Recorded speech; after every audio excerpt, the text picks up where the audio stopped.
Hello and welcome to And the Runner-Up Is. This week on the show, we'll travel back in time to the 14th Academy Awards, which awarded the films of 1941. Orson Welles took Hollywood by storm with his directorial debut, Citizen Kane, which he also co-wrote and starred in. The controversial film was the subject of much debate in 1941, but it received a lot of support from critics, winning the top prizes from the New York Film Critics and the National Board of Review. Citizen Kane went on to earn 9 Oscar nominations, but only took home the award for Best Original Screenplay in the end. And for Best Picture, it was How Green Was My Valley that the Oscars were much more comfortable rewarding. So why did Citizen Kane come up short? We'll explore all this and more as we discuss how the Oscar almost went to Citizen Kane.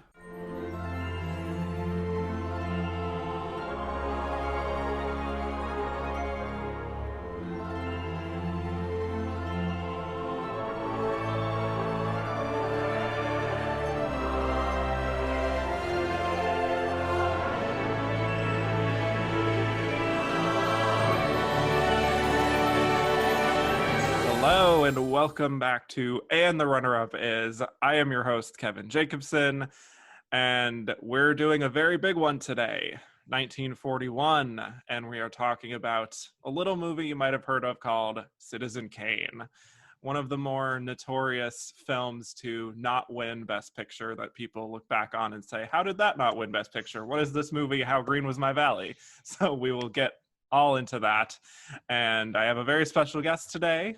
He is a professor of film and TV who has written books on screen performance and Mike Nichols and psychological realism. A great presence on film Twitter. Please welcome to the show, Kyle Stevens. Hi, thank you for having me. It's nice to be here. Absolutely. And I'm so excited for you to be joining me for, again, one of the bigger movies of film history. And as a film professor, I'm sure you have feelings on the film. I do. One way or the other. That's right. Yes. Both ways, really. Yeah. Good. All right, so let's get into it. So Citizen Kane, for a summary, it is a quasi-biopic loosely based on William Randolph Hearst, the media tycoon. And in this film, he's reimagined as Charles Foster Kane, who acquires great wealth from an early age and goes on to become a publishing tycoon. He tries and fails to run for office. He goes through a few marriages and essentially just tries to bring back the happiness lost in his childhood. And the film has this narrative conceit of his death at the beginning, and then the revelation that his final word was Rosebud, and we follow a reporter as he tries to uncover the significance of the word Rosebud by interviewing a bunch of different Kane associates. So the film was directed by Orson Welles, who co-wrote the screenplay with Herman J. Mankiewicz. Stars Orson Welles as Charles Foster Kane. We also have Joseph Cotton, Dorothy Comingore, Agnes Moorehead, Ruth Warwick, Ray Collins, George Coulouris, Paul Stewart, and many, many more, including William Allen as the reporter, who we only see in shadow. So Citizen Kane made $1.6 million in re-releases and was considered a bit of a box office failure, but it went on to receive 9 Oscar nominations, winning 1, but that one was not Best Picture. Okay, Kyle, so much has been said about Citizen Kane and its influence. It ranks at number 1 at the top of the AFI Top 100. It was the greatest film ever made, according to Sight and Sound, for many years. And it's just one of those films you can't ignore when you're looking at American film history, just for a variety of reasons. So my question to you to start is, what is your history with Citizen Kane, and what do you think of it now versus how you maybe initially encountered it? That's a good question for any film scholar, because I think you're right that we all have this kind of fraught relationship with Citizen Kane. It's one of those things that we're expected to teach. We don't want to necessarily reinforce a kind of canon of film history of the great films, but if you don't teach something like Citizen Kane, are the students ever going to really understand kind of the history of film language? Are they really going to know what later experimental filmmakers were referencing or riffing off of? I remember watching it as an undergraduate myself and wanting to just claw my eyes out in, in the undergraduate screening room. I found it excruciatingly boring. You know, it just seemed like this very generic story of a, you know, straight white guy blowhard who was sort of given everything and still couldn't be happy, you know, and it seemed very money can't buy happiness. It all seemed very, uninspiring to me at the time. And now when I teach it or when I watch it, I go through viewings where I think it's really just unbelievable. And I think it's a beautiful film. I think that the kind of the way that it's structured to ask us how we tell history, right? I mean, one of the genius things about it is that initial newsreel where it tells us the whole story, right? And then we cut to the film that we're going to sort of have, right, in these personal flashbacks and everything. So it's like, it's such a great gesture of like, if you're here for narrative, you're done after 20 minutes, right? So that's not what this is about. This is about truth and the pursuit of truth and like, how are we going to try and get at the truth of what actually happened, which is, you know, doing history. And that's a huge question we should always ask. And it does seem really timely these days, again, with the explicit message of, you know, whoever controls the media controls the truth, right? Which is kind of ultimately where the film comes down in this kind of pretty sad ending, I think. I mean, I think some people find the ending more ambiguous than I do. Well, we can talk about Rosebud later, I'm sure we will. Yeah. But yeah, it's pretty bleak. It's pretty bleak towards the end. So yeah, sometimes I really love it when I'm watching it. Sometimes I get a little bored, but yeah, more often, I'm at least always impressed by the cinematography. Greg Toland really does deserve a lot of credit. Yeah, I think regardless of which way you fall on it, that the cinematography is kind of indisputable. Yeah, but for me, this is, of course, one of those films I encountered very early on when I was seriously starting to think about film as something more than just like fun entertainment. And this is just always the one that I associate with like, okay, now we're getting into serious film. Here we go. Well, I think that's what Wells was so good at, just sort of putting it in your face that here is the camera and there is a mind behind the camera, right? Like you can't watch this right. and forget that someone is making it at any point. And that's part of the sort of like, well, you already know what's going to happen in the story. So let's talk about how and we get into the aesthetics. And yeah, and I think that sort of feeling of authorship, of a hand guiding the story is palpable. Yeah, the whole auteur theory of it all. Yes. Yeah. Exactly. I definitely first watched this as a teenager, saw it, really liked it, but I definitely was in that camp of being like, this is the greatest movie of all time. Right. Okay. Right.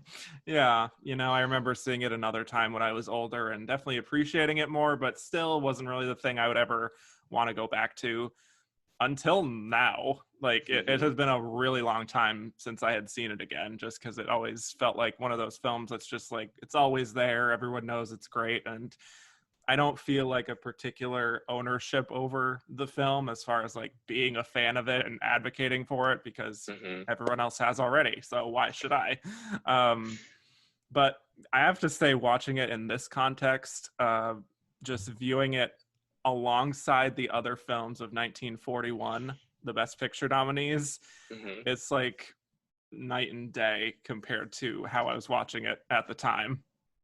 Yeah, I mean, I didn't quite realize until this invitation that 1941 was really quite a year for movies. Oscar nominees and not. I mean, there are ones that didn't get a lot of nominations, like That Hamilton Woman, which I think is such a wonderful film with Vivian Leigh and Laurence Olivier, or George Cukor's A Woman's Face. I mean, Joan Crawford's performance in that is one of her best. And so it just becomes increasingly laughable that Joan Fontaine won for Suspicion, but I know we're here to talk we'll about get to it. Kane. We will get to it. Okay. That's a whole other, yeah, I know. It is. But I think it's just a world of difference comparing at least the Best Picture nominees to Citizen Kane. Just in terms of what the film was doing compared to what the Academy was preferring with the kind of old-fashioned storytelling and the establishment of how everything was with that.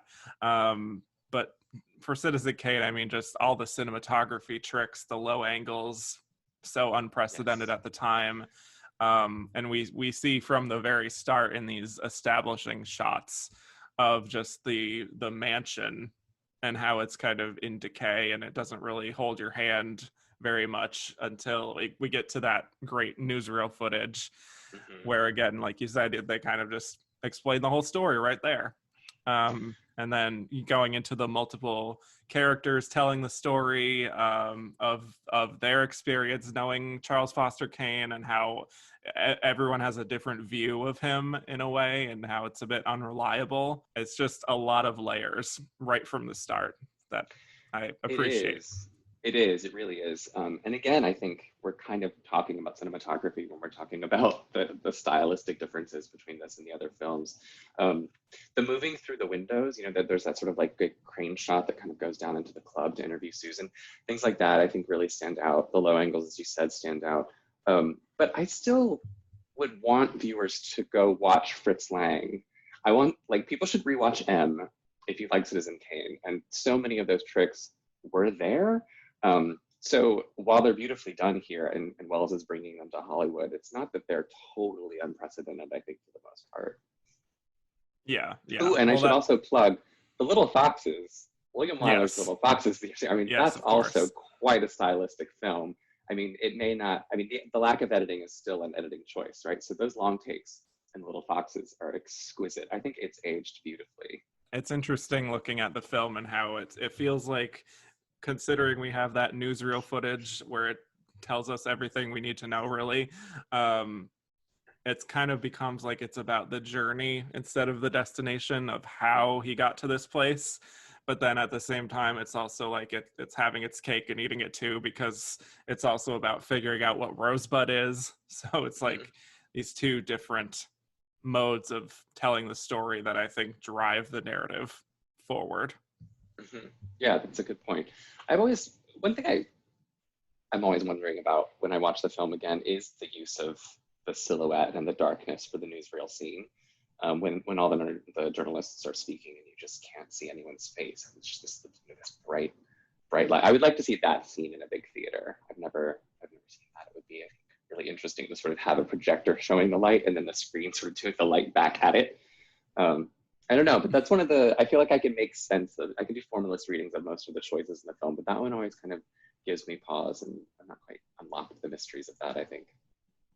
Yeah, I mean, it certainly looks stunning. It looks great. Yeah, it does. It does look great. Yeah. But I want to also just dive into the Orson Welles performance. Just very commanding. I think he's playing this character over the course of like 50 years or so, working with makeup at all these different stages of his life. And I think that what is so fascinating about this performance is that I think he has a clear understanding of who Kane is, maybe more than anyone else. And just the way the film is structured, it's like he is the lead, he is the subject, but we also are seeing it from all these different perspectives, and they are giving their perspective on him. So he still manages to have kind of an air of mystery to him, where you can sort of glom onto certain aspects of him and think you know who he is, but maybe you don't know, if that makes sense. It does. It really does. So he retains a little bit of the mystery throughout too. I think also part of that is on a screenplay level, which we should definitely give credit to Herman J. Mankiewicz for establishing all of this. Absolutely. It can be easy to sort of get caught up in the auteur Orson Welles who did everything, all of that. Yeah, I mean, I'm willing to believe he had control on the set, etc. One thing I like about his performance is that he doesn't really shy away from making us dislike Kane, right? I mean, he's still doing his charming, booming Orson Welles voice for the most part, but he's willing to go full man baby at the end, right? In that scene where he's sort of walking like Frankenstein, like a toddler version of Frankenstein, and crashing around and smashing things. I mean, he's not just playing anger, right? Like it's almost Brechtian. Right. He's inviting us to judge the character too. Yeah. I mean, even in the scene that has become this gif of him clapping in the theater. Oh, yeah. for his second wife, just being so prideful in that moment. It's just another great example of the man baby aspect of him. Yeah. I think all of his relationships with people are also really fascinating because, again, you kind of take the other person's side in all of his interactions with people, generally speaking. And it's like, even in his happiest of moments where he seems content, like he's got these showgirls around him and parading around, that whole scene, the excess of that. It's also, you know, it looks on its surface like this is the American dream, you know, he's finally found happiness, but it's also captured in a way that feels like this is, you know, excess. It's like the Wolf of Wall Street sort of thing would take an influence from that. Absolutely. Yeah, it's shallow, and I think we're seeing those moments from Leland's perspective mostly. I think we're feeling Leland's judgment. I find Leland and Kane the most compelling relationship in the film, their friendship. Yes, indeed. And how eventually it gets to that point of writing the review for his second wife, and just how he can't beat around the bush with that. Right. I think speaking beyond Orson Welles in terms of performances, I think Joseph Cotten is fantastic. Many layers to that performance and character. Dorothy Comingore is probably the best female performance in this lineup, and think maybe deserved a supporting actress nomination. I especially like her sort of ranting in that big mansion where she's just doing puzzles all day and just yelling at him. That's very fun. It's a thankless role, really. I mean, we're supposed to both dislike her and pity her. I mean, that's rough. That's rough to kind of play that for a long time. But she sustains it well. You're right. It's a good performance. She starts off with a toothache. I mean, she's just always this pathetic object. Yeah. Yeah, I mean, are there specific moments of like people looking back on telling their retelling of their experiences with Kane that you prefer over others? Oh, that's interesting. I mean, so there's Bernstein, and we get Susan's perspective twice, right? And she's certainly compelling. I mean, it's fuzzy, right? My memory of the film, when I think of the film, I get certain shots, right? And that's again why it's so much about style and not the story. I do think that Joseph Cotten as Leland, you know, asking for his cigars. I mean, the aging makeup and his performance as this aging kind of perv, really, right? And he's just sort of leering at the nurses and trying to get things. Is one of the most compelling flashback. But again, I think that I found that story of friendship to be more sincere. I mean, the Kane's relationship with women is it's so easily understood. There's so many representations of that kind of, you know, there's the wealthy wife, right? There's the mistress, the actress, singer, mistress, kind of Madonna whore almost. But then his mother as well. I mean, but like the women are very flat, is my point, right? They're not really rounded characters in any way. But so I guess that's why Leland, as a friend, you feel like there's stakes in that relationship that aren't really there in other ones. Yeah, and I think the dissolution of that kind of relationship is what really seals how pathetic and alone that he is in the end. Yeah, I mean, he can even, well, maybe arguably he can lose his mother and still kind of find happiness, but that's definitely arguable. But he can lose his first wife, he can lose Susan, and he's still going to be okay, right? He really can't lose Leland. Right.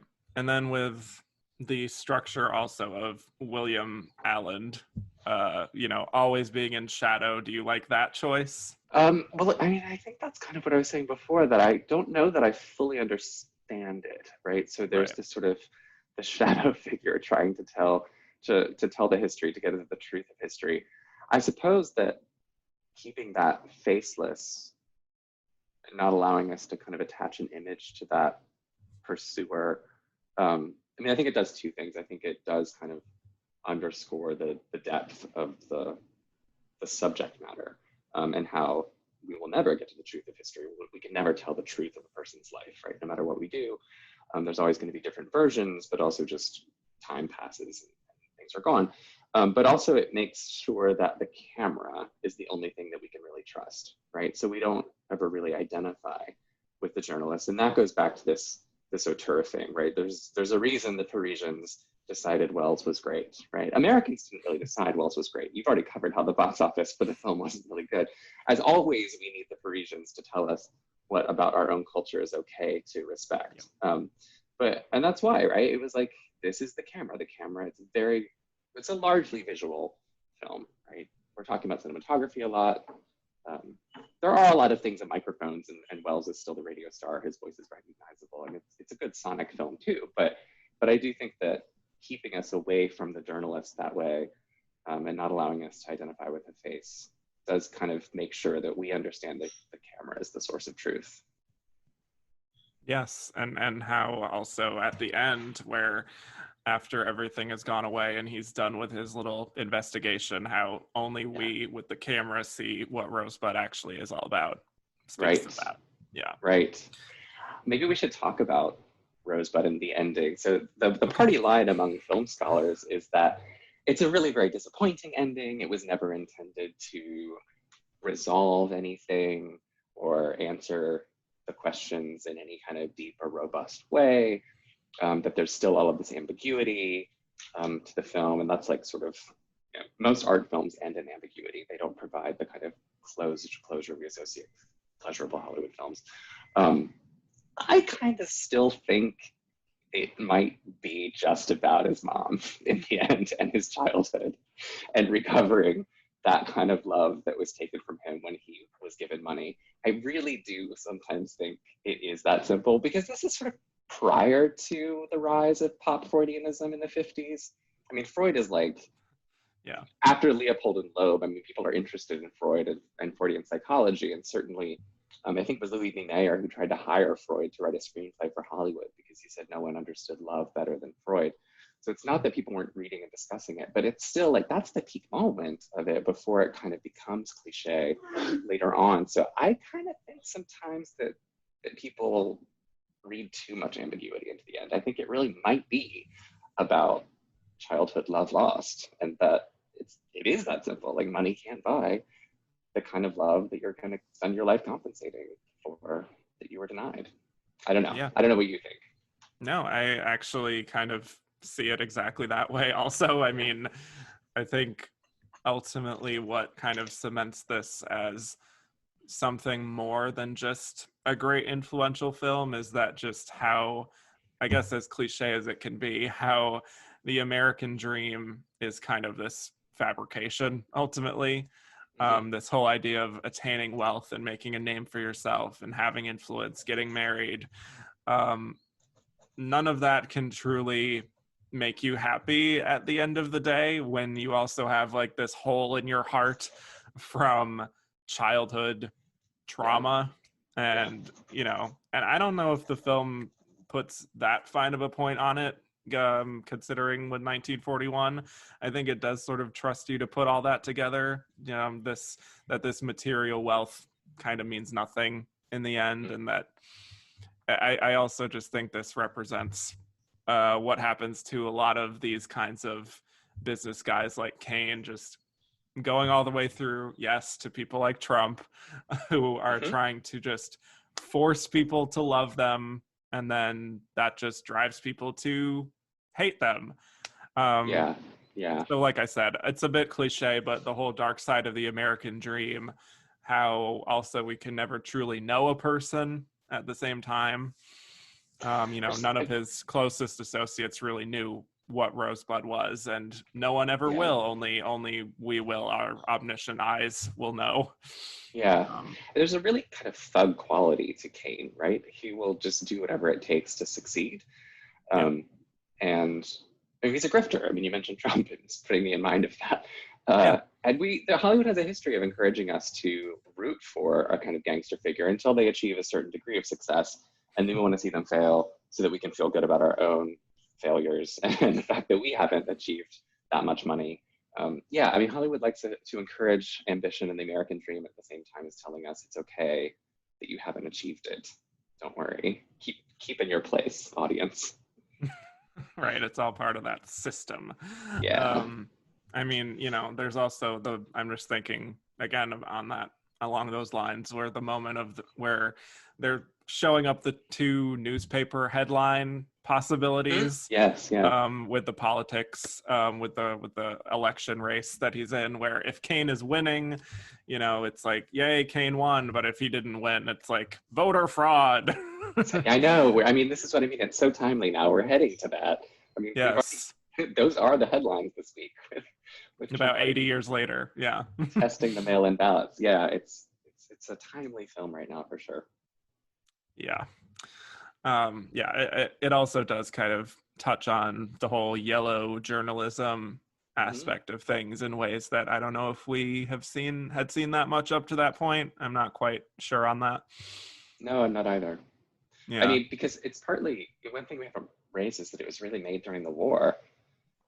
So journalism was wildly important in the years preceding this film, and really not questioning propaganda, not questioning the information you're getting, because there was a lot at stake, and just accepting here's what's being reported and here's what we need to do about it. Yeah, I think really thinking about this film as a wartime film is very complicated but interesting. Yeah, for sure. And we can certainly also get into that with why it probably didn't do so well with the Oscars, for varying reasons. We will get to that. Yeah. But do you think that the ending is satisfying now versus how it would have been then? Do you think there are differences there? Oh, Just because it's a bit of a downer. I think so. I mean, people know now. We've had independent films, and foreign films are less foreign, generally speaking. And I think we're all a little bit more well versed in the language of art cinema these days that Citizen Kane helped kind of create, right? So I think it would be received. It'd be more welcome now. Yeah. And again, I think that speaks to why it didn't do as well with Oscars at the time. And I also just want to talk about the William Randolph Hearst aspect of this, which many have said was part of what sunk it at the box office, and also maybe even its Oscar prospects. Could be. He wanted the film to essentially disappear. He didn't do any advertising for it in any of his papers. No one from those papers were really allowed to review the film or any RKO film at all, not just this film. And it was a very public and nasty situation, to the point where I was even reading about how there was this man from a Hearst paper who tried to frame Welles by hiding a 14-year-old girl in a closet. Yeah, and also Hearst was labeling Welles as a communist, which was a very common sort of accusation at the time. Just a lot of unpleasant stuff, and also ironic, considering the film and what it's saying about this man and how he would be pretty shady and exactly the kind of behavior that William Randolph Hearst was portraying in real life is like mirrored through this film that's coming out at the same time. So it's like a Streisand effect sort of thing almost, where he's just drawing so much attention to it that's like, yeah, we can see the comparisons now. Yeah, well, certainly gets the last laugh there. I do think that would have hurt its chances among some voters in the Academy, right? And if there are other good, safe choices, why not go for those? And Wells certainly had such a patina of the wunderkind about him at the time. It's like, did he need to win awards for his first film? Doesn't he have enough? I mean, he was so smug and unapologetic after the havoc he created with War of the Worlds. And lied about his intention. He was just so delighted about how that went down. But then that did lead to this, I do actually think this is unprecedented, but I could be wrong. But the contract he was given to come to Hollywood and make a movie was just an extraordinary amount of money and freedom that he was given. So I imagine that a lot of the industry was also a little bit resentful, right? That he was coming from. Yeah. And he go ahead. He also openly called out producers. I don't remember exactly what he was saying, but he just kind of dismissed them completely, just as a general field. So, not exactly making friends. And he was coming from genuinely socialist theater backgrounds. I mean, he was part of, I mean, not communist, but he was Yeah. part of socialist theater movements. So all of those things could have made him lose voters. Right. It is a popularity contest at the end of the day, Yeah. and that, especially at the time, really could not have helped him. Do you have other kind of stray observations about Citizen Kane, just as a film? Anything we haven't talked about? No, I don't think so. I think we've covered a lot of the interesting things about it. I think the trouble with doing this now is that, again, so much has been talked about with Citizen Kane that I sort of have tried to stay away from any of the super obvious and redundant things about this film 80 years later, that there's so much out there. If you don't feel like we've covered enough about Citizen Kane, is what I'm saying. There's a wealth of material out there that is already there. And it's not a surprise to me that so many people look at this film and they're like, wow, how did this film not easily win Best Picture considering the field that it was? But then if you look at it in the context of, this was 1941, Pearl Harbor had just happened, the whole world was going to be on fire soon.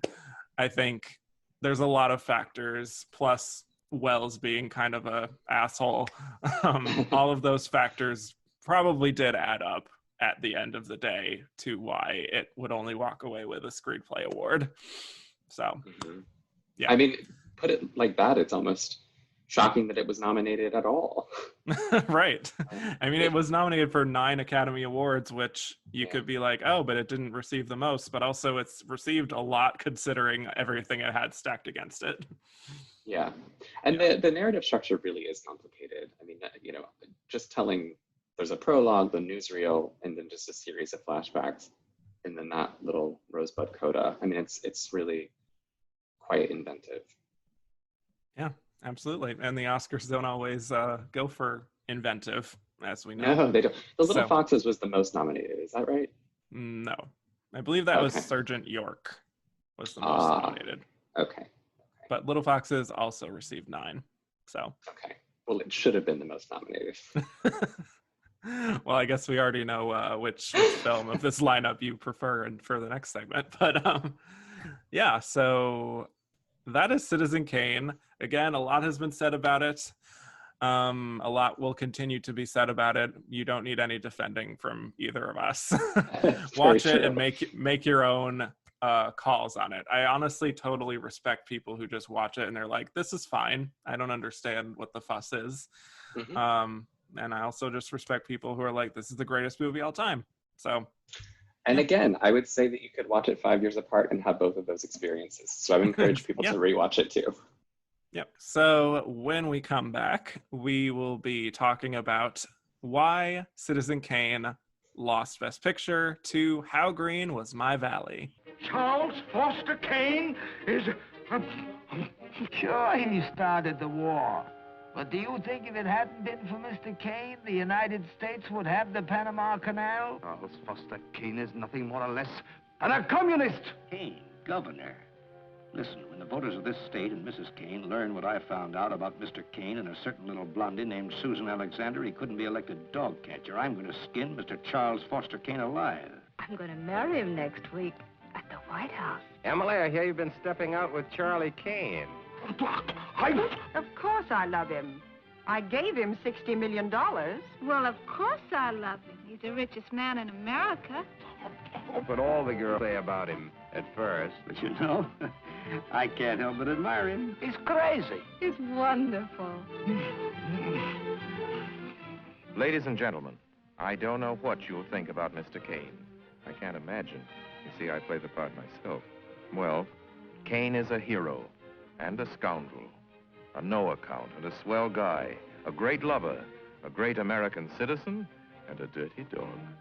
It depends on who's talking about him. What's the real truth about Charles Foster Kane? I wish you'd come to this theater when Citizen Kane plays here and decide for yourself.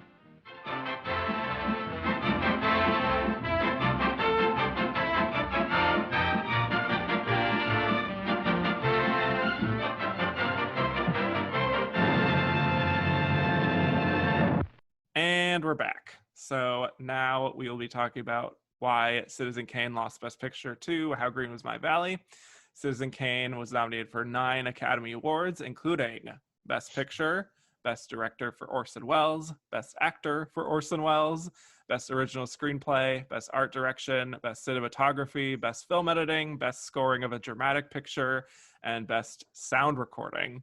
And it won one of those. It won Original Screenplay. And at the ceremony, the people in the audience booed. So that's always fun. And before the Oscars, How Green Was My Valley won the Best Director prize from the New York Film Critics, but Citizen Kane won the Best Picture prize from the New York Film Critics, as well as the National Board of Review Best Picture prize. So heading into the race, it was really just going to come down to these two. So why do we think How Green Was My Valley was our big Best Picture winner here? Ooh, I have to say, well, thank you for encouraging me to finally watch How Green Was My Valley, because it's one of the John Ford films that I hadn't seen. I respect early John Ford films so much. He was so influential, but I sort of have let go of his later works. And this is my first time watching it. And I just watched it last night, and my experience of this was clearly not what the Academy voters experienced, because parts of it, I thought Midsommar has nothing on this film. I mean, this village with its fascist conformity, everyone sings, everyone dances. Everyone's always singing. I love it. Everyone, and it's militantly heterosexual. Like, there's very clear generations. It's like, it's completely white. Like, it's the, like, there's just no difference or otherness tolerated in this little village. And the black and white cinematography sometimes made it look quite sinister. I mean, it was practically, like, I know it was supposed to be beautiful, and the painted backdrops are quite beautiful, but some of the shots of the town seemed almost German expressionist. It was like Caligari. Yeah. So it was a very strange show. Though I was also quite struck by how much it had in common with Citizen Kane thematically, right? So it starts off with, I mean, it's a flashback story, right? We get this kind of like, here's the story of my life, and memory is really faulty. What's real, what's not, who lives on in memory, like all the questions of Citizen Kane, kind of about how we tell a life story. And memory is just like in this opening voiceover, but then they fall away. Like, I was really thinking that the film was gonna kind of tackle these in some way, but then it just doesn't, and it just becomes this kind of pretty standard, lovely-ish story of this boy in the village and his family. It abruptly ends. I mean, we don't come back to him as an older person, like whoever. No, I was expecting that too. Yeah, it's wild. I don't even know how he survived. I mean, the village is it's bleak, right? Like, the village is going under. So this poor kid who has now become a minor as well, I don't know how he, what happened. I wanted to know what happened to him, but we don't. And it does kind of leave you hanging in that regard. It feels like we're gonna be gearing up for a part 2 of How Green Was My Valley that doesn't come. Way less satisfying than Rosebud. Yes. Also, just gonna throw this out there: if you're gonna call the movie How Green Was My Valley and then present it in black and white, yes, choices were made. Choices were That's made, fine for sure. I do know that was actually, they did want to film it in Technicolor, but then the war happened and they couldn't film in Wales, so they had to recreate it in Los Angeles. But anyway, I do think that there is a very clear reason and distinctive way you can draw the line between How Green Was My Valley and Citizen Kane. How Green Was My Valley is very traditional, and it's also exactly the kind of film that the Oscars would reward in the 40s, with films like Mrs. Miniver and The Best Years of Our Lives even. Gone with the Wind had just been rewarded a few years ago. Kind of these bigger, sweeping epics about family and relationships and, struggling and pressing onward through difficult times. It does have that structure to it. Just like, here are some shitty memories. You just sort of go from one to the next. But I could defend the movie a little bit.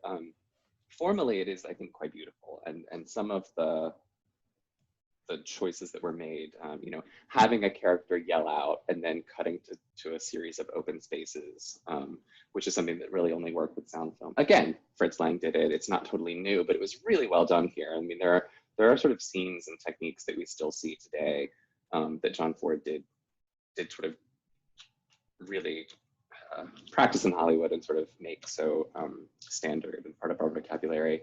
And I think that the way it sort of deals with religion, the union question, I mean, there's a lot. If people were worried about Wells being a socialist, this film is very much kind of pro-union. If the father could have only seen the writing on the wall the way the rest of the village did, you know, there would still be a kind of prosperous mind, but you know, it's just dismissed as socialist nonsense. He's wrong. So there are, like, thematically, I think it does get into the good things that melodrama can do. Like, it's okay, it's the story of one family, but it's actually the story of capitalism, religion, the gender inequities that result in, like, the mother getting, the mother and the boy ending up in the cold river and stuff. Like, there's, you know, like that's the good thing melodrama does, is like you tell the microcosmic story, but you're actually referencing to all the macrocosmic problems.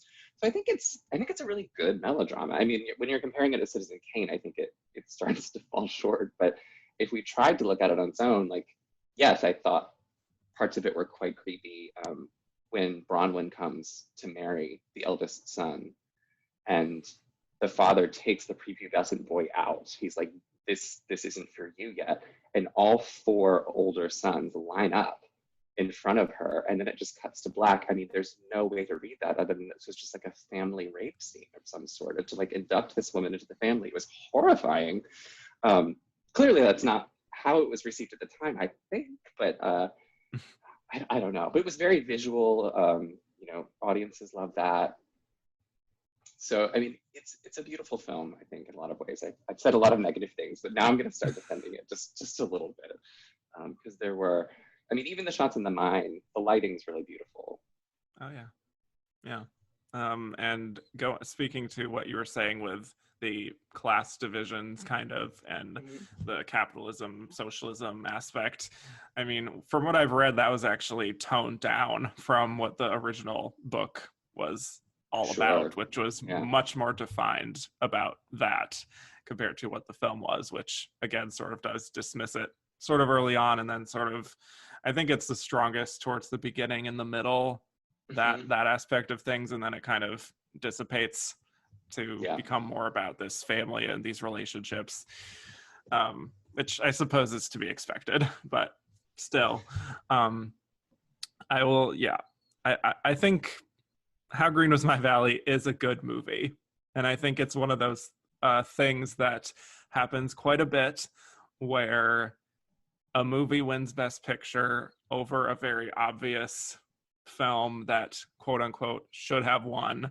You know, we have the Shakespeare in Love beating Saving Private Ryan. We even have something like Ordinary People beating Raging Bull, and people just get all upset about it in certain corners of the film world. You know, it is very earnest and traditional, and it maybe doesn't have that same kind of holding up factor that Citizen Kane does. But like I said, it has all of those kinds of qualities in terms of being about this great ensemble, which I do think it is a very well cast and strong ensemble. Maureen O'Hara, Walter Pidgeon, Donald Crisp wins Best Supporting Actor, and Roddy McDowall, I think, is a good child actor here too. I think Roddy McDowall gives one of the greatest child performances of all time in this film. I think he's in every moment. I mean, he should have won Best Support. Well, he should have won Best Actor, frankly. That never would have happened. But yes. No, I know it would have never happened. But, no, he's excellent in it. I mean, he's really like doing exactly what he's been told to do. But he's like he's committed. He's in those moments. Yeah, really yeah. And Donald Crisp, again, wins Best Supporting Actor as the patriarch of the family, which is a very standard supporting actor winner type that, having done this show for many decades and episodes now, it's so standard that this kind of character would win. It is. And it's for solid, the actor not really doing much, right? The strong, stoic, silent male. That's all it is. it's all it is. Yeah. Yeah. But like I said, it's decent for what it is, and it absolutely gets so much more of a bad rap than if it had not won Best Picture. If it was just a movie that came out in 1941, people would have been like, "Oh, this is interesting. It sort of represents the era in a way." And yeah, no, it's a beautifully made film. Yeah. Okay, so let's get to some Twitter questions that we got. Oh, fun. Many good ones on both How Green Was My Valley and Citizen Kane.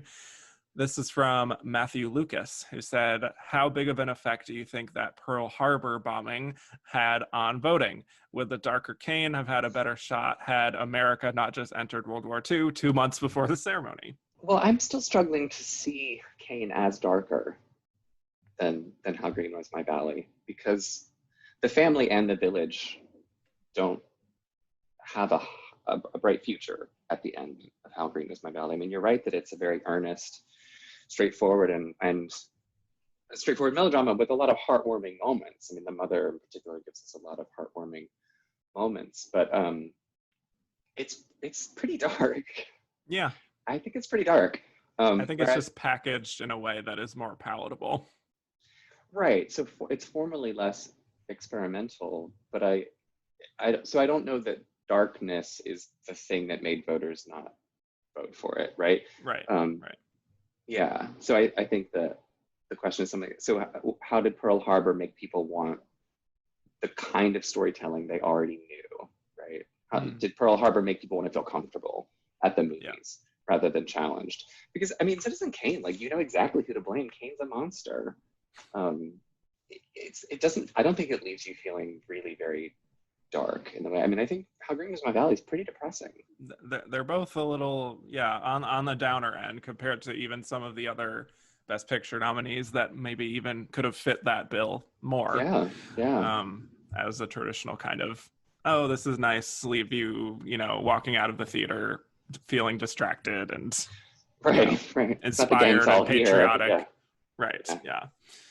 So, no, but I do think that just in general, I understand kind of the sentiment of that question in terms of, this horrible event has happened and America is now having to rally. And like I said, I think kind of the whole idea of How Green Was My Valley in terms of pressing onward, even in the face of like horrific events happening around you, resonates more. That definitely makes sense. Yeah. So all bad things are about to happen, are going to happen, but you're going to get through it. Right. Yeah. We shall overcome. Yes. This is from Diane Ladd's category of Best Supporting, aka Joey Gentili. What is it about Citizen Kane that you personally feel has kept it on such a pedestal all these years as a great? I recently saw it first time this year and it's just okay. Blossoms, Maltese, Suspicion are so much better, and yet Citizen Kane has stood the test of time. Why? Well, he sort of, I think, embedded the answer in the question. If Citizen Kane stood the test of time, that's why, right? But really, I mean, I think that the fact that we can watch it now and we think like, oh, well, now it's about Trump and whoever controls the media controls the story, right? Like if something can resonate again and again and again at different periods of history through different perspectives, that's just sort of like what we can hope for from great work. It's not like when I read Hamlet, I'm not getting what people got out of it 200 years ago, but I can get something else out of it. And so stands the test of time, and so therefore we kind of appreciate it that way. So I think that there is that's a real reason for appreciating Citizen Kane. And obviously all the formal influences of it, obviously with the cinematography and the film editing and the story structure, in terms of influence, that's pretty clear. Right? What if we didn't have All About Eve, if we didn't have Citizen Kane, right? I mean, series of flashback movies become pretty great. Yeah, absolutely. This is from Juan Carlos Ojano. Would you have nominated anyone else in Citizen Kane in acting categories? Joseph Cotton? I'm looking now at who was nominated that year. I would have put Joseph Cotton in over the winner, Donald Chris from How Green Was My Valley, actually. Yeah. I would have put half the cast of Little Foxes in that category as well to keep selling that film. Yeah, so I probably would have put Joseph Cotton, maybe the actress who played Susan. But to me, it's not really a movie that's about the performances. Yeah. They're good. And They're good. Yeah. Yeah.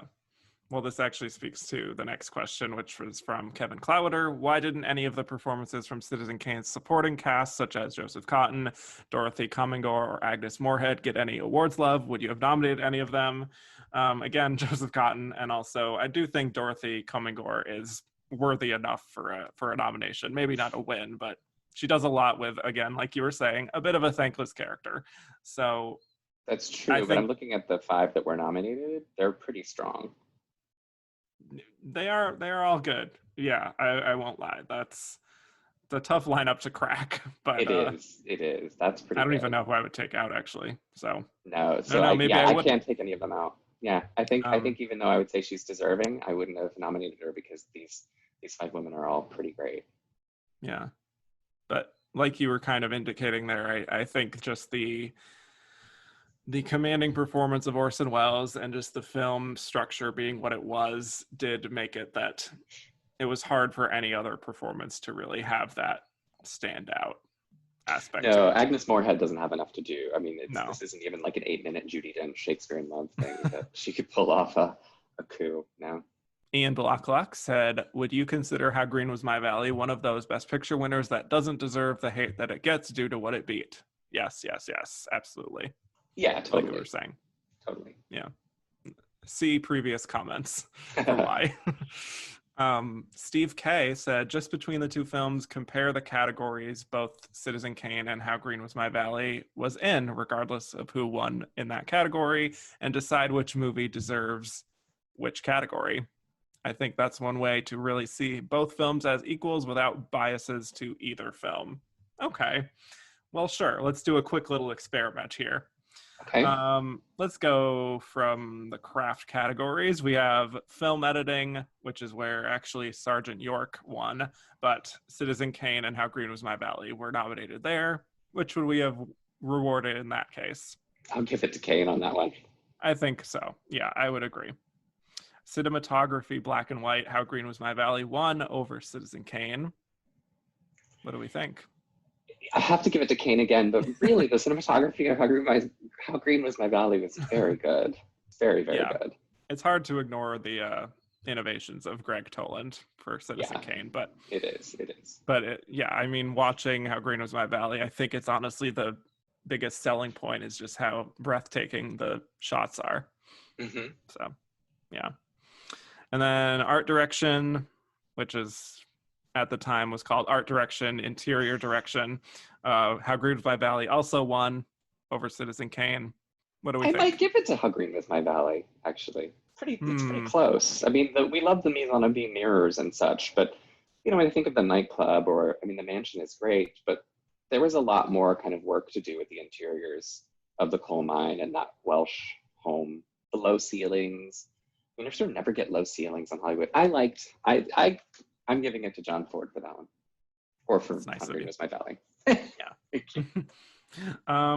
I'm still giving it to Citizen Kane. I'm really sorry, but I mean, I just feel like there's so many showcases. I mean, that it is closer than anything we've talked about yet, but yeah, I hate to do another like sweep of because I never really like those at the Oscars of like one film winning every category, but if it's sometimes Kane, yeah. Okay, let's see. Sound recording, which was won by That Hamilton Woman. Yay. And so it's nominated. Both of them are there. So I don't know. Which would you prefer there? Sound, I would give it to Kane. There's some pretty interesting things. The sort of sonic overlaps and bridges between scenes. Yes. That's pretty great in Kane. Yeah. Yeah. I like also the opera house sound work is pretty strong. Mm-hmm. Yeah. Best score, which went to All That Money Can Buy, Bernard Herrmann's score. So I'm sure that was deserving. Yeah, but Bernard Herrmann also did Citizen Kane. and How Green Was My Valley is also nominated here. I don't know if I really remember score for either film. Maybe that's just my memory. It's pretty. I do remember it there. The sort of the dramatic sweeping score in How Green Was My Valley. I don't remember it very much in Citizen Kane. I think I would give it to How Green Was My Valley then. On this one, I will give it to How Green Was My Valley. Okay. Yes. And then what else? No, the screenplays are split up. So I think the only ones left are director and picture. We're going to save picture until the end. That is a too big of a spoiler to reveal now. But for best directing, do we give it to John Ford or Orson Welles?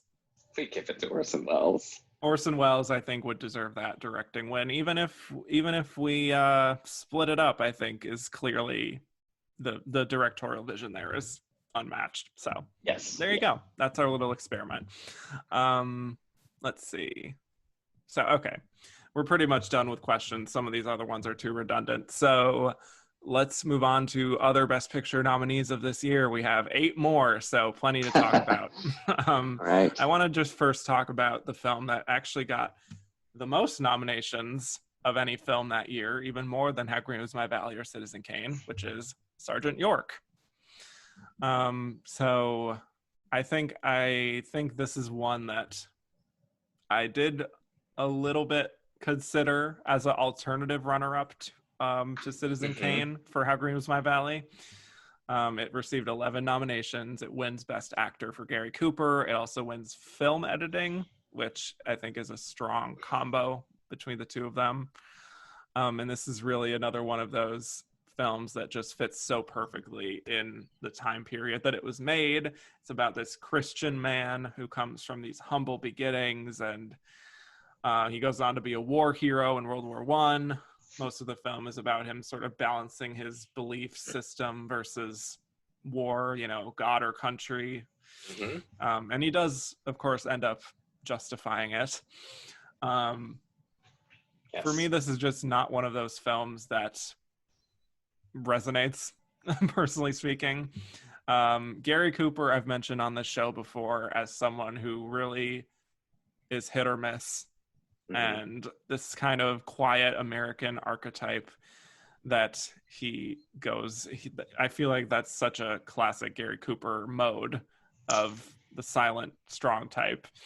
And it sometimes just reads as blank to me more often than not. And the whole internal battle that he faces in the film is a bit clumsy in terms of how they depict it. And it just also goes on for too long because it's over 2 hours, and it's basically like the last 15 minutes is him coming home from war and taking a victory lap for 15 minutes. Like the film is over, but we're just kind of parading around and nothing's really happening anymore. I mean, I respect that the story is told. It just doesn't really hold up for me. I don't know if you've seen it, but I have seen it. It's been a while since I've seen it. But I echo basically everything you're saying. There's nothing about this story that appeals or taps into anything about me. I can't find a way in to it. I sort of know what I think about religion and war.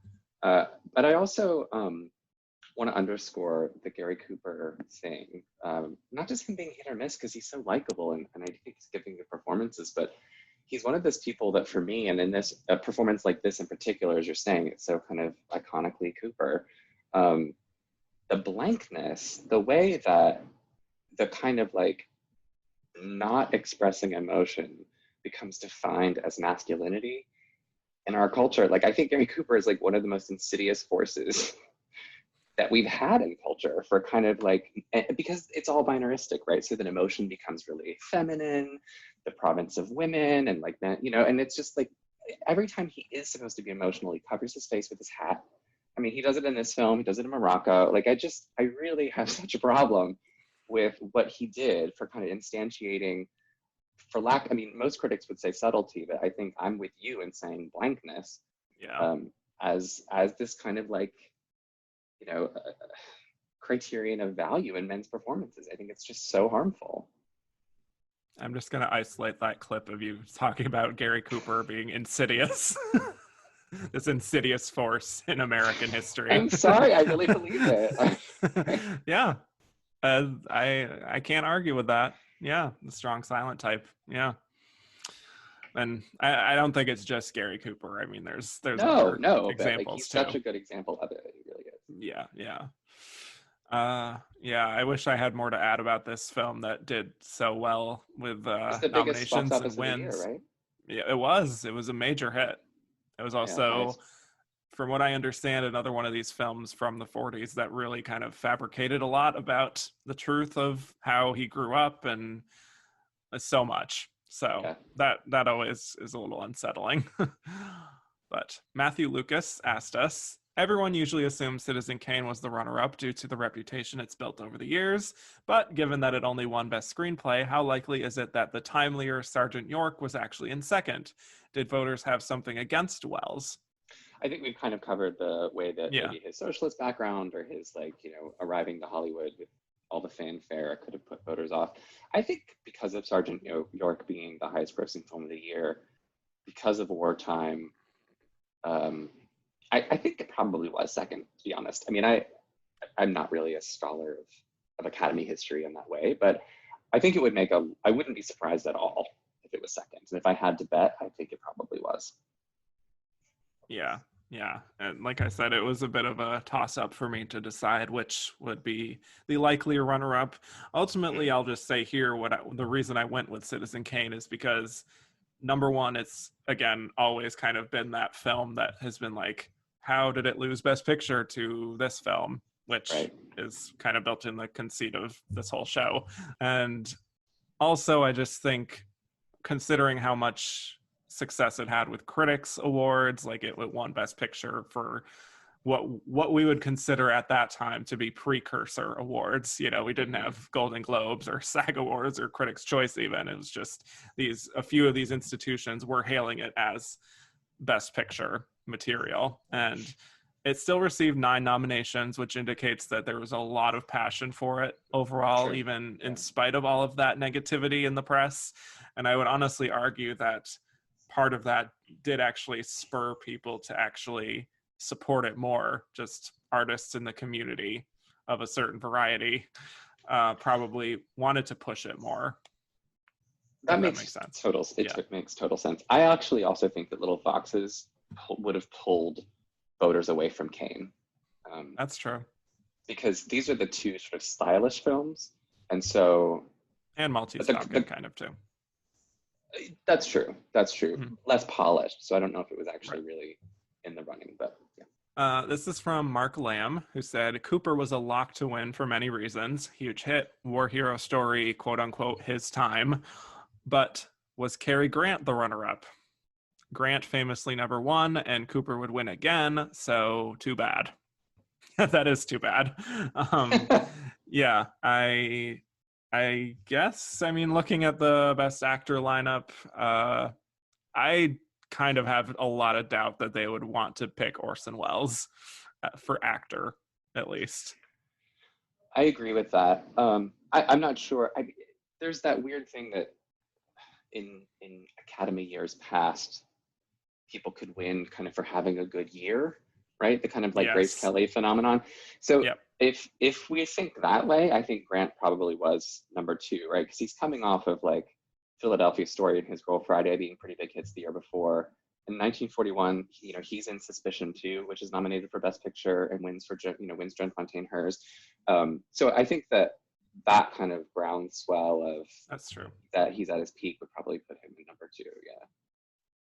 Yeah, which is a bummer because I'm a fan of Cary Grant. So huge fan. Yeah, what a cutie. Let's go to, you know what? Let's go to the Little Foxes. How about that? All right, so I am very excited to talk about this one. Also, Bette Davis, full-on diva mode. Love it. For those who don't know, she's playing this wealthy woman who schemes her way into getting even more money by manipulating her brothers and her husband as well. Why don't you take over? What do you think resonates for you about the Little Foxes? Well, I love a long take. It doesn't even matter what the story is. It could be Little Foxes, it could be Old Boy. Like, give me a long take and I'm kind of happy. I like being given the freedom of where to look.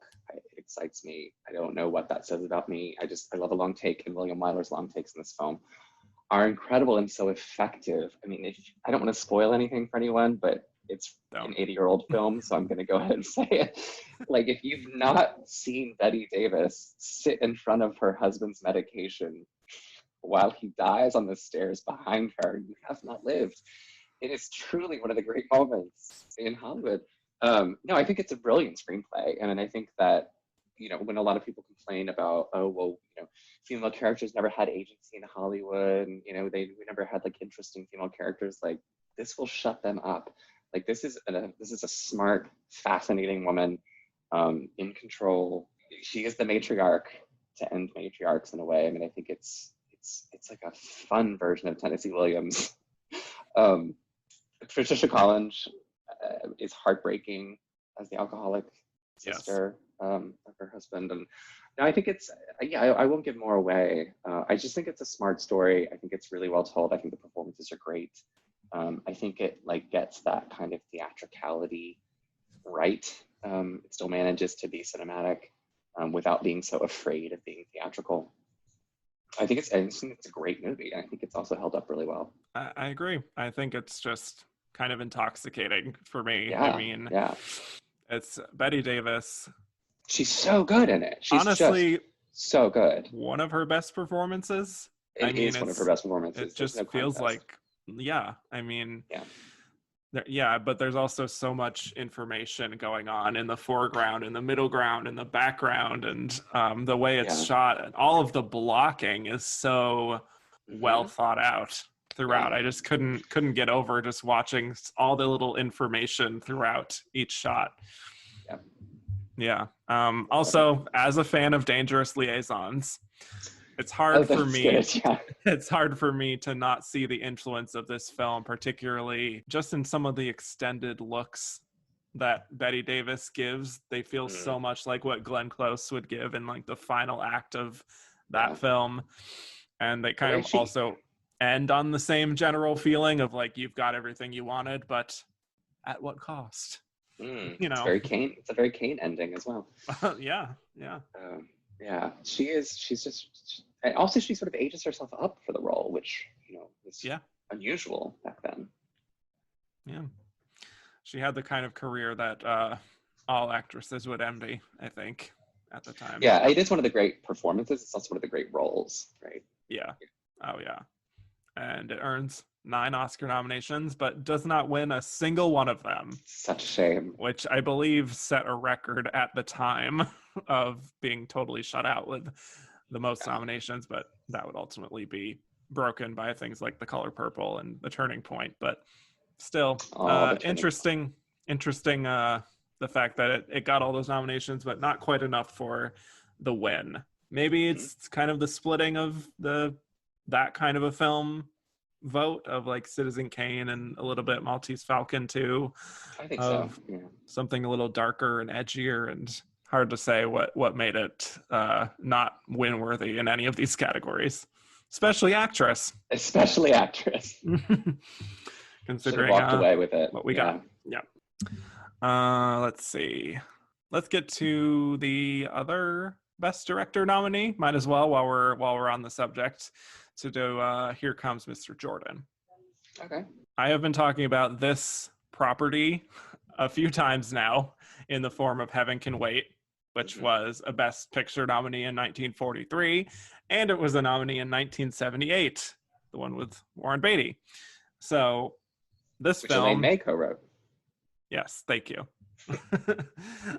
This film, Here Comes Mr. Jordan, it's really the film that inspired that Warren Beatty version, not so much the 1943 one, but so a familiar story by now for anyone who regularly listens to this show, but it's a man who shows up in the afterlife due to kind of a mix-up, and then he ultimately has to go back on Earth and sort of find redemption in a way. Robert Montgomery is solid in the lead role. Not spectacular, but he's doing a lot of shtick. which is hit or miss. He does get an Oscar nomination for it. Like I said, he's kind of shticky and a bit hammy, but it's fine. Claude Rains is playing Mr. Jordan, who I think is much more effective and just the clutch player in this, and has been in many films that I've been talking about. Kind of a fun, like, forgettable little romp. Not too much wrong with it, but it's not really that memorable compared to even the films that would be remade from this subject matter. I agree with that. I think it's nice. It's sweet. I think I might enjoy watching Robert Montgomery a little bit more than you. Just sort of in general, I'm not saying he's especially good, but I sort of find him charming. But it's a good story, right? Which is why it's remade. But yeah. Timeless. Yes. Andrew Carden asked us, which do you prefer, Here Comes Mr. Jordan or remake / fellow Best Picture nominee Heaven Can Wait? I suppose Heaven Can Wait. Yes, I think I would definitely rewatch Heaven Can Wait more. I don't know how much that matters, but yeah, I think there's more fun stuff going on there with Diane Cannon, and yeah, that's about all I got for that one. Me too. Yeah. And let's go to the other big Oscar story from this year, shall we? Sure. Okay. Hold Back the Dawn. So actually, we'll cover both of them at the same time. How about that? Hold Back the Dawn and Suspicion. Okay. So some of you listening may already know why I'm pairing those two up, but for those who don't, you'll soon see why. Starting with Hold Back the Dawn, I will just quickly say that I was very sad to learn over the weekend about the death of Olivia de Havilland. She lived to be 104. Such a long and full life. She won 2 Oscars for stellar performances, both of them that I talked about in previous episodes. And also she was phenomenal in The Snake Pit. I'll get to talk about her pretty soon with Gone with the Wind as well. But yeah, I just wanted to acknowledge the passing of the last real star from the golden age of Hollywood, at least in terms of, leading lady stars, to quote Diane Ladd. Did you have anything you wanted to say on Olivia de Havilland? Oh, nothing to add other than that. Yeah, I mean, she's one of the greats, right? Well, no, I would add that she should also be remembered for challenging the studio's treatments of stars, right? And ending the ways that they were treated as cattle, and had very little control over their careers. Had she not successfully sued and changed contracts, I mean, the whole industry would not have unfolded as it did. And I think for the better, right? For giving actors a little bit more power. And that's really just invaluable, like as an accomplishment beyond any other performance that I think we should always mention when we talk about her. Absolutely. Yeah. The de Havilland Law, as it has become known, is, it's hard to imagine how different things would have been without what she did in Hollywood. So, but Hold Back the Dawn stars Olivia de Havilland as this school teacher who falls in love with a man played by Charles Boyer, who is looking to emigrate to the United States, and he thinks that the best way is by marrying an American, which is her. And I think at first he kind of has plans to just marry her and then leave her quickly afterwards, just to get into the United States. But then, of course, they start to fall in love for real. There's also this interesting sort of framing device where he's telling this story. Actually, I mean, this is like a flashback situation here where he's telling the story to Paramount Studios at the beginning of the film and like telling the story of how he got here. So it's an interesting sort of meta device as well. I think Boyer is solid here, but better in films like Gaslight, and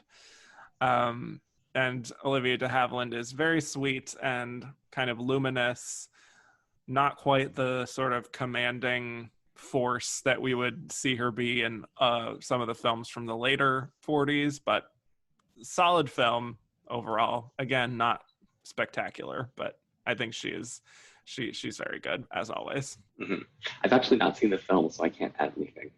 Well, it's been quite difficult to find, even if you wanted to watch it. So don't blame me on that one. Okay. Brandon Stanwyck asked us, how worthy of a supporting actress nomination was Paulette Goddard for Hold Back the Dawn? I would say quite worthy.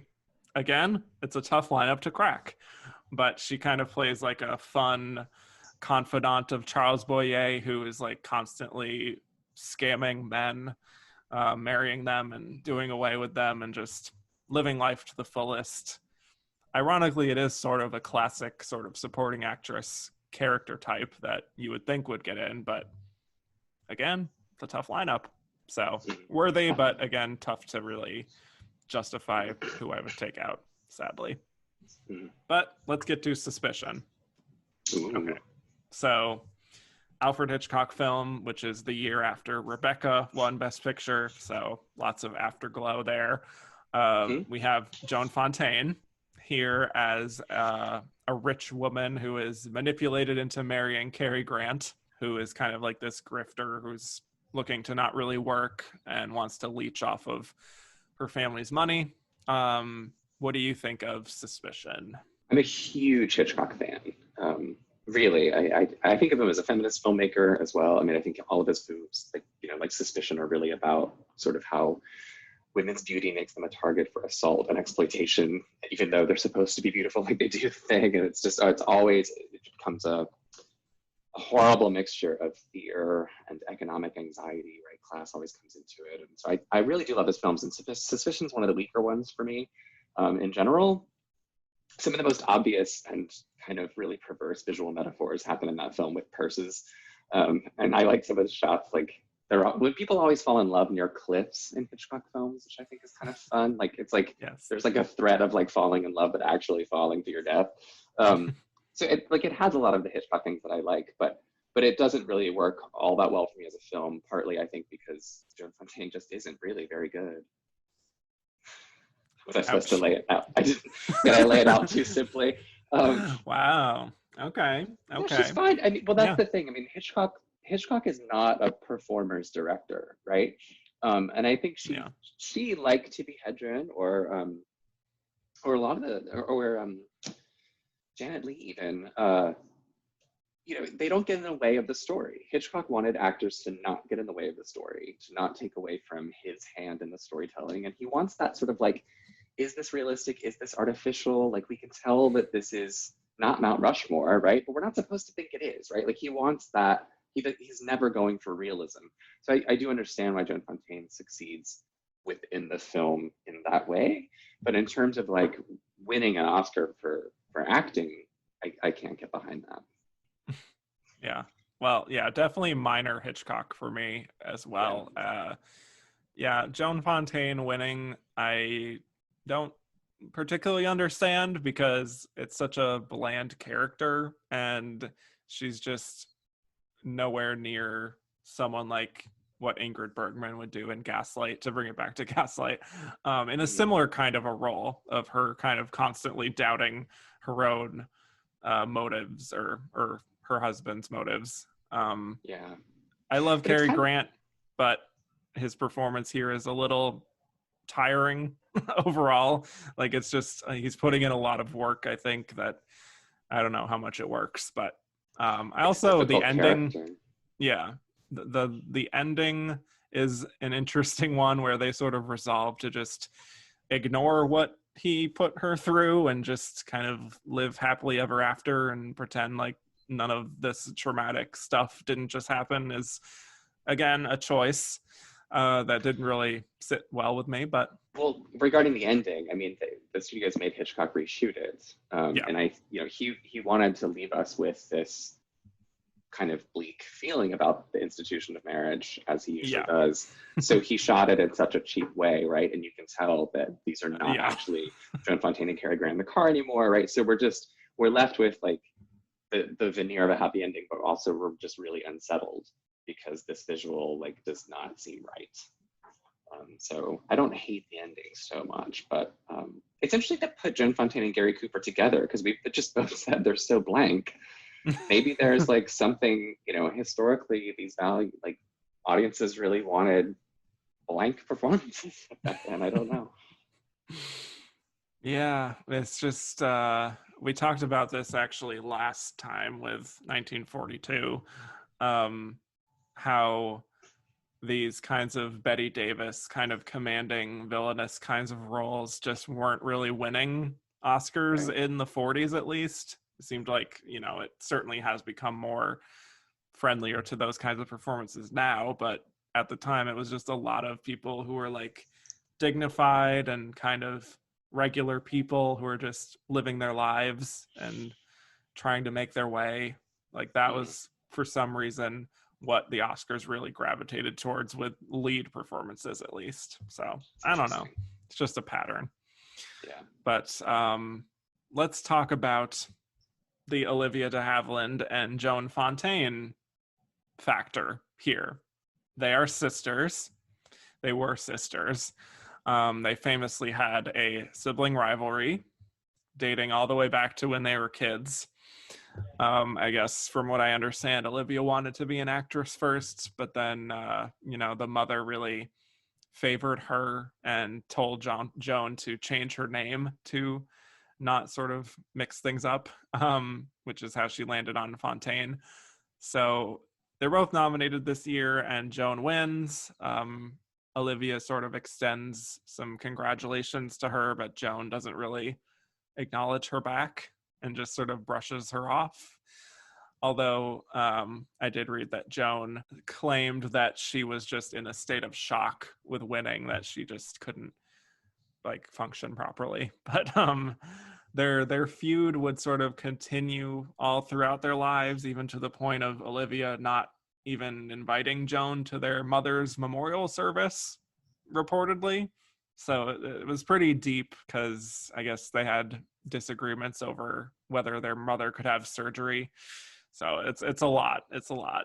And it's also this weird serendipitous moment to be talking about her this week right after Olivia's death, because I wrote this down. Joan was quoted as saying, I married first, won the Oscar before Olivia did, and if I die first, she'll undoubtedly be livid because I beat her to it. Wow. And that is what ended up happening. Joan died in 2013 at the age of 96, which, I mean, that family must have some very good genes, because Absolutely. 96 and 104 is pretty impressive. Yeah. But yeah, lots of juicy stuff going on behind the scenes there. For questions, Jackson DeStefano said, where do you stand on the Joan Fontaine and Olivia de Havilland feud? Oh, well, I mean, where do you stand? I don't know that I know enough about it. I mean, I know of the feud and what's been said and not said, and that they were, pictured together enough over the years that it couldn't have been too bad. I mean, all families have their issues. And I can imagine that, if you're at the Oscars and you've just won, you want to talk to other people, the people who are part of your movie, before you want to talk to your sister, because you might talk to her anytime. I don't know. I definitely think Olivia de Havilland was the smarter, better actress. I think Joan Fontaine appeared in a lot of great films. I love Rebecca. I love The Women. So, I think I have it in me to appreciate them both. Yeah, I would side a lot more towards Olivia de Havilland, but it's not one of these things where, one is so clearly just the actress and the other one is just how did she make it, Yeah, I think Joan has some level of screen presence to her, but yeah. Oh yeah, the camera loves her face. Yeah. I mean, frankly, I shouldn't even say this is going to get me in trouble, but I don't think that Olivia de Havilland was all that great an actress. I think she's a very smart one. I think that you can see the choices that she made. She's not, I often felt like I saw the work in her performances. I think she turned in some very, very good ones. I love The Heiress. I love a lot of her movies, right? I mean, I think she picked good projects and all of that, which is very important. Ronaldo Sosa, we already kind of covered this, but is Suspicions ending one of the biggest cop-outs in the history of cinema? Well, I don't think so. Just for different reasons then. It wasn't an artistic thing, so. Yeah. Let's talk about Blossoms in the Dust. This is a super conventional biopic about Edna Gladney, who was an advocate for illegitimate children and sort of fought to strike the word illegitimate from birth certificates. Again, very fictionalized accounting of her life. Very much one of those biopics that is taking a lot of liberties. But we have Greer Garson here, who I've been talking about quite a bit on this show lately, playing Edna. Fine, noble, austere, just all these nice sort of stoic things that I would also attribute to Gary Cooper again. That it's Yeah. just, she has that resolve to her that I guess was very appealing at the time. But beyond that, the film, there are so many like contrivances around everything that's just her dealing with her family, and a lot of it is just made up, and I'm just not really as moved by the film as clearly it wants me to be based on the over-the-top melodramatic swelling strings that pop up throughout. It's just a lot of spelling everything out. That this is definitely one of those films from this year that does not hold up, in my opinion.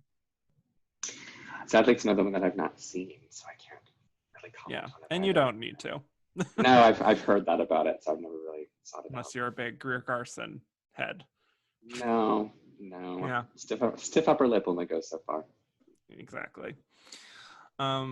Baby Clyde's Oscars asked, I consider Garson in Blossoms in the Dust to give one of the worst Best Actress performances of all time. How did such a one-note actress gain such prolonged Academy acclaim? Do you think it was genuine or due to the power of Louis B. Mayer and MGM's block voting? Wow. So a lot of feelings in that. I don't think that you're wrong about just some of those forces combining to make her happen in a way that maybe wouldn't happen as much on an organic level if it didn't have those factors to it.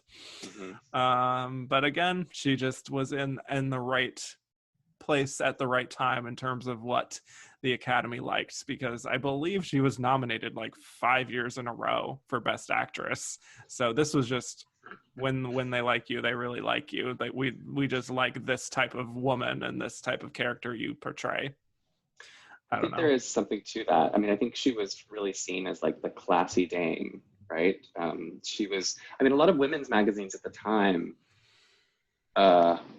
felt that women should be presented in like they would say their best light. Like they thought, for example, to go back to Hitchcock, there was and they used the word feminist at the time too. Like they challenged Hitchcock for why in The Lady Vanishes, he like, I think it's Margaret Sullivan, like why did you have like our beautiful Margaret Sullivan kind of like not wearing makeup and doing this kind of thing? Like that's anti-feminist. You're not showing women at their best, most refined, most beautiful, which is like the opposite of what we would come to think like post 70s would be a feminist representation of womanhood. But Greer Garson like nailed that, right? Like she's always classy, put together, very calm, composed. I mean, I think audiences really like that.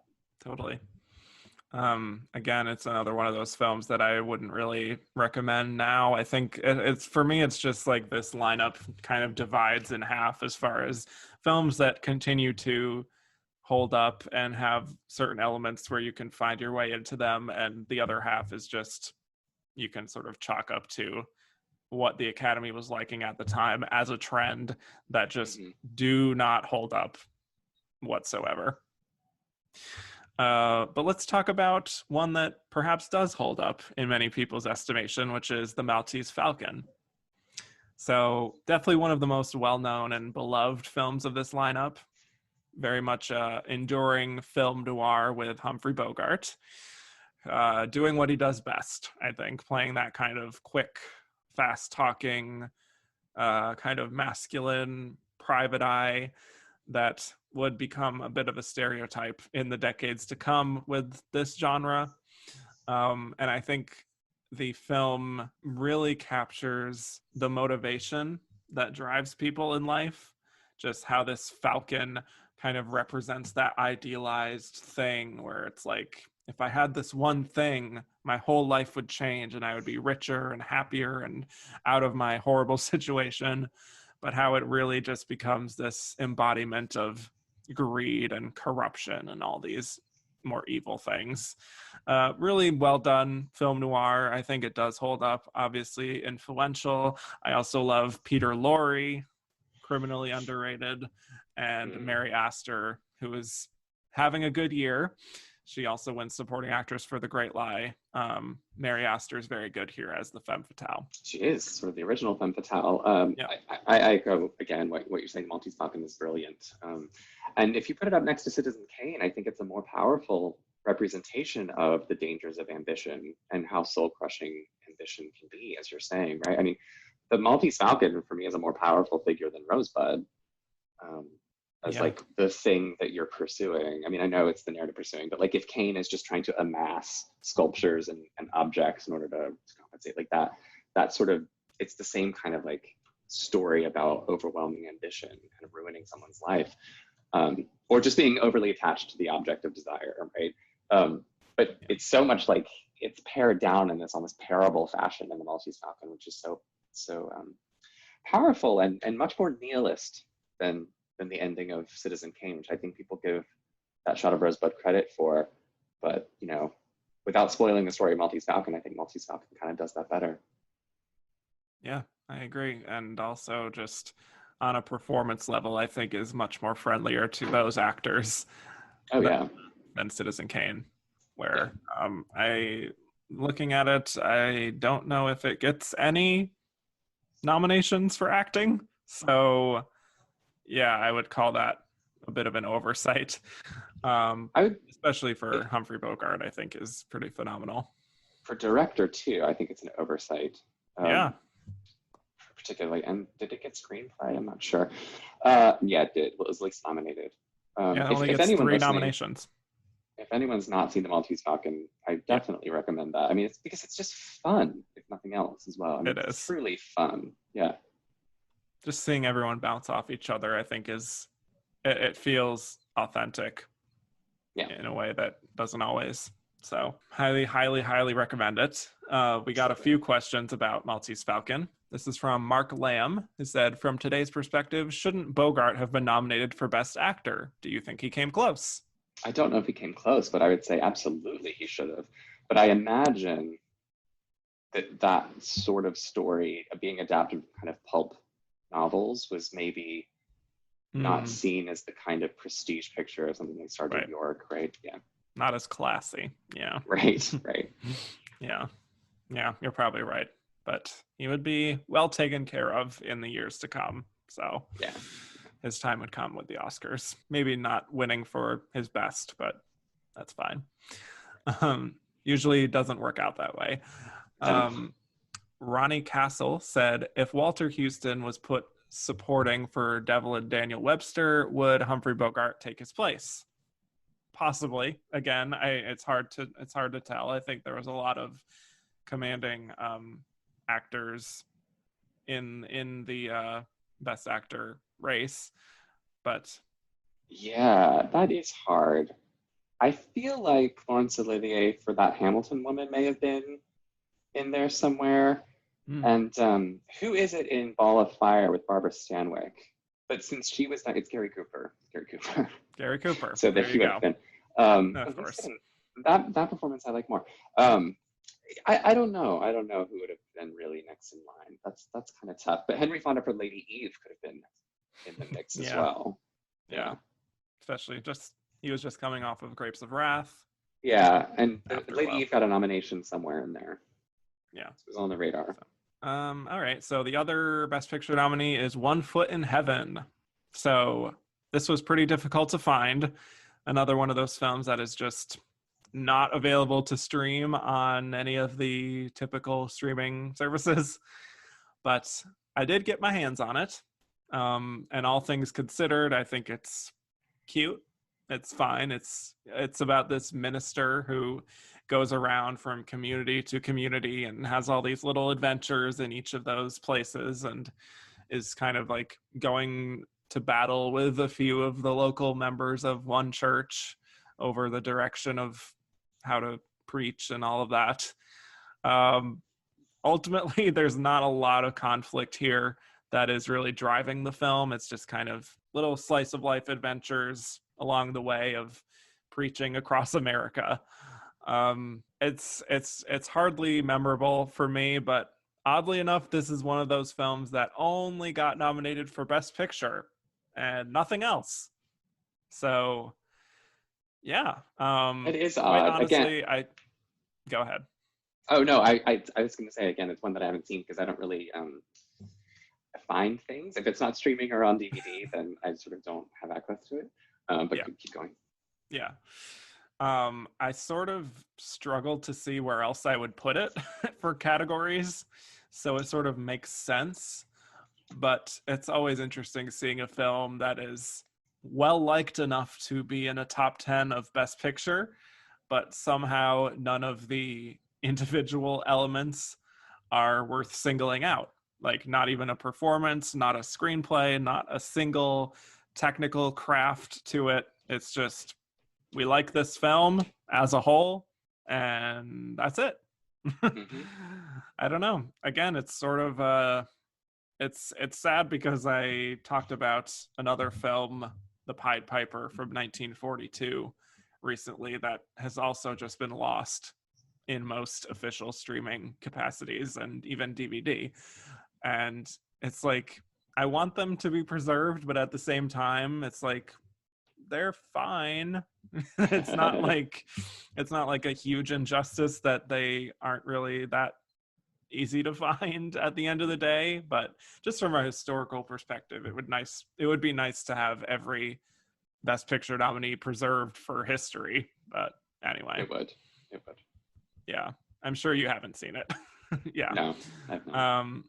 But Juan Carlos Ohano said, "One Foot in Heaven. Why only one nomination?" Again, I don't see any of the specifics being particularly strong enough to even get there or even be close to that. None of the performances stand out. Frederick March is decent as the minister, but it's just one of those things. I don't know how it really snuck in, but again, maybe it was just the subject matter of the time. And there was a lot of films about religion that did very well at the Oscars in the 1940s. So subject matter always helps. Yeah. All right. So, wow. Those are all the Best Picture nominees. We spent a lot of time on them, but let's get to our Should Have Been a Contender segment real quick. These are other films that came out in 1941 that did not quite make Best Picture. So Kyle, do you have one at the top of your list that you wanted to just highlight here? I have two. I have That Hamilton Woman and The Lady Eve. I think both of those should have been nominated. That Hamilton Woman, it's a funny film. It's one of the first films that I really loved. And I know Andrew Sarris has said the same thing, the critic, influential critic. It's a romance, but it's a good one, between Laurence Olivier and Vivien Leigh. It's sort of wartime. It's a story of Lord Admiral Nelson, really, and the affairs that he had. But I think that it does. I've not seen it in a long time, but there's something there about sort of how we tell stories. I mean, I don't want to like spoil it for anyone who has not seen it, but there's stuff about sort of like her own painting, and there's kind of like, it's a rags to riches to rags again kind of story. I don't know, it's a good drama. It's a good drama. And The Lady Eve, I think, is just one of the great romantic comedies of all time. It's hilarious. It's sort of screwball. Again, it's kind of class commentary. Barbara Stanwyck is charming in it. So yeah, I mean, if you like romantic comedy, The Lady Eve is really up there. It's one of those great, they get together, they break up, they get together kind of things. Yes, I will echo your Lady Eve mention, absolutely. Barbara Stanwyck, I think, at her absolute best. I think she's so fun, endearing. Just there's so many sexy adjectives. Role too. It is, yes, yeah, surprisingly so. Yeah, adult romantic comedy in a way that we don't often get anymore. Yeah, exactly. But she just has so much charisma throughout the film. It's just, I mean, it's a kind of a silly premise where she's had this relationship with Henry Fonda, but then they break it off, and then she comes back in another form, and she hasn't really changed her face that much, but she's presenting as Lady Eve now, and he's kind of fooled by her and sort of like thinking too many steps ahead of like, it's too obvious that it would be her again. Like she would definitely try to disguise herself more. Like it must be just a coincidence. It's about what people want to believe and believe. I mean, but it does get that like battle of the sexes thing that romantic comedy does, right? I mean, this is the Lady Eve. Like it's going biblical on us. Like this is like it's about Western ideas of gender in a really, really interesting way, and women's duplicitousness, which happens so often in our stories, you know, femme fatales, etc. I think it's really clever. Yeah, definitely. It also has this line that I love, which is, "I need him like the axe needs the turkey." So that's cute. Romance. Yes. I also wanted to mention, just since The Great Lie didn't get any other nominations outside of Mary Astor, who won Best Supporting Actress, I just wanted to mention that quickly.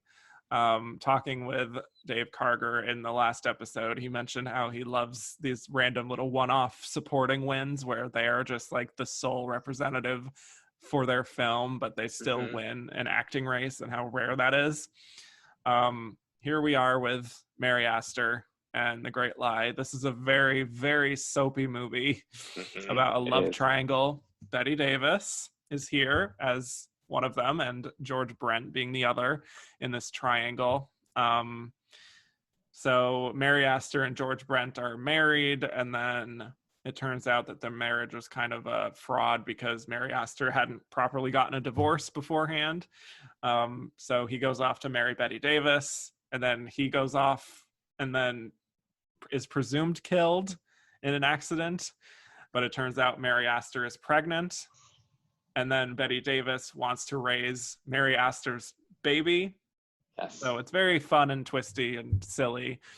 But I think Mary Astor is definitely a force in this movie. Very much a diva. She's a concert pianist. All of her little squaring off with Bette Davis is delightful. Fun little movie. I guess I'm not surprised it's not nominated for anything else, considering the premise, but fun. It is fun. It's interesting, the history of motherhood and sort of giving us women who want to be mothers in different ways. Yeah. So the other film I wanted to talk about is Fantasia. So first of all, I know by all accounts this is quote unquote a 1940 film, but it was actually eligible at the Oscars for this year for 1941 because it won 2 honorary awards for this year. So we can talk about it on this episode. So I just watched it again this past week because it had been a very long time since I'd seen it. But I just wanted to mention it because the level of animation for the time period is really breathtaking. All of the landscapes, some of the more impressionistic aspects to it. It's a bit hit or miss as far as individual segments overall. There's a whole like Greek mythology Mount Olympus segment that just doesn't really hold up at all and just goes on way too long. But there's the Sorcerer's Apprentice, of course, and the big finale, Night on Bald Mountain with Chernobog, that is dark and haunting and evocative. Obviously, all the classical pieces used throughout are beautiful, gorgeous, and the animation timed so well with the music.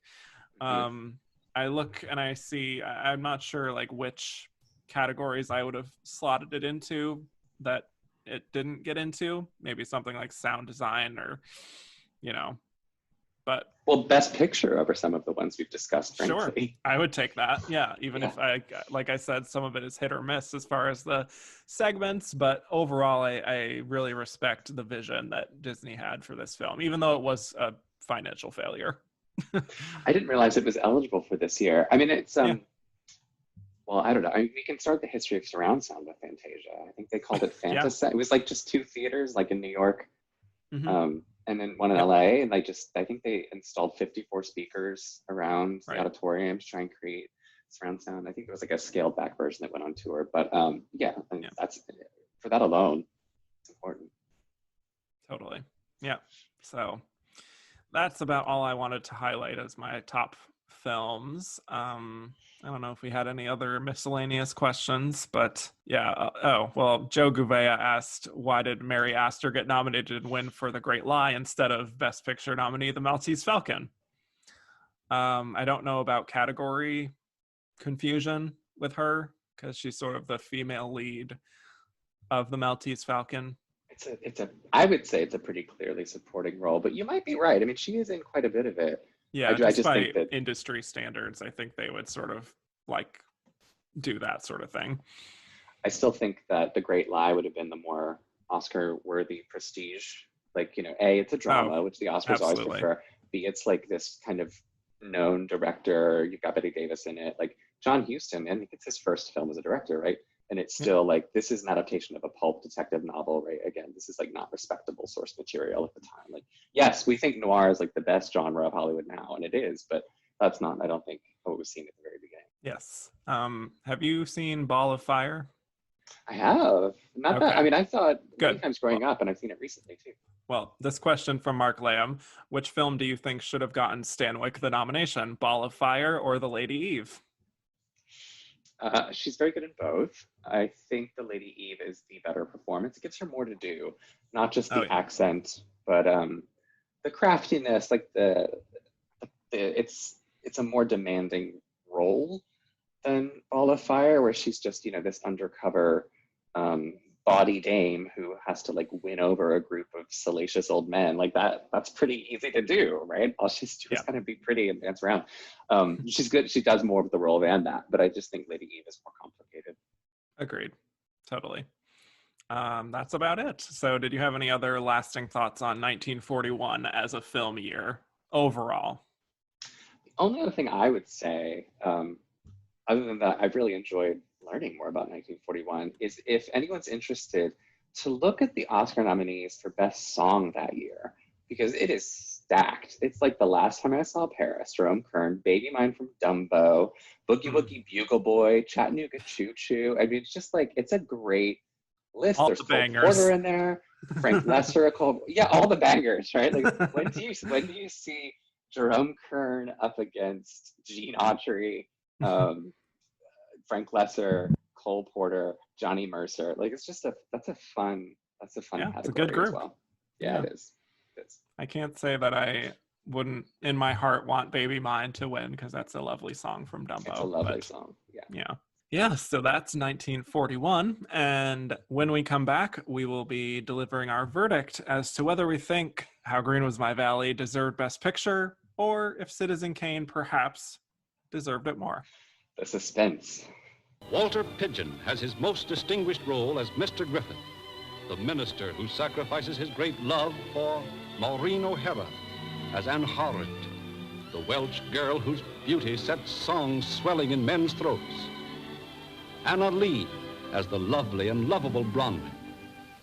Donald Crisp as Mr. Morgan, the gentle tyrant of a father. John Loder as Ianto.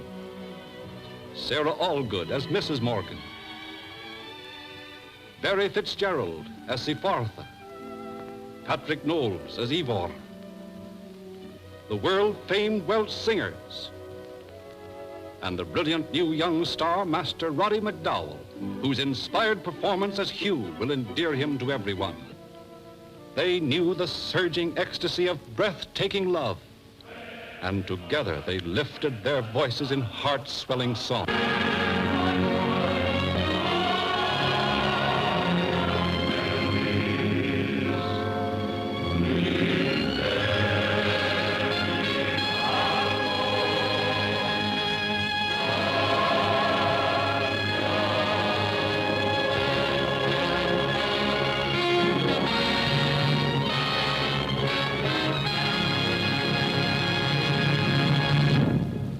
And we're back. So now we'll be delivering our verdict as to whether we think How Green Was My Valley deserved Best Picture, or if Citizen Kane deserved it more. Kyle Stevens, what is your verdict? I don't think it's a surprise. I have to say I think Citizen Kane takes the win here. Brave. Very brave, yes. Thank you. I shall be canceled. R.I.P. your mentions. So yeah, I will totally co-sign that. Citizen Kane deserved Best Picture, but it is one of those cases where I totally understand why it did not. In my heart, I think it should have. For posterity, I think it should have, but for looking at the history, I think it's pretty clear why it did not at the end of the day. But I do think that How Green Was My Valley still cracks my top 5 of this Best Picture lineup. Again, I do think it sort of divides into 2 camps. I think How Green Was My Valley does have a lot of things that do hold up about it. So yeah, I agree. Yeah. All right. Well, Kyle, thank you so much for joining me today. This was a lot of fun jumping into 1941. So thank you. Thank you. It was fun. Yeah. Yeah. And tell the people where they can find more from you on the internet. I'm at Cinementalist, Cinementalist on Twitter. You can Google me and find my book on Mike Nichols or the volumes I edited on great screen performances, or other essays that I've written. And you can find me on Twitter at Kevin_Jacobson. The show is at Oscar Runner Up.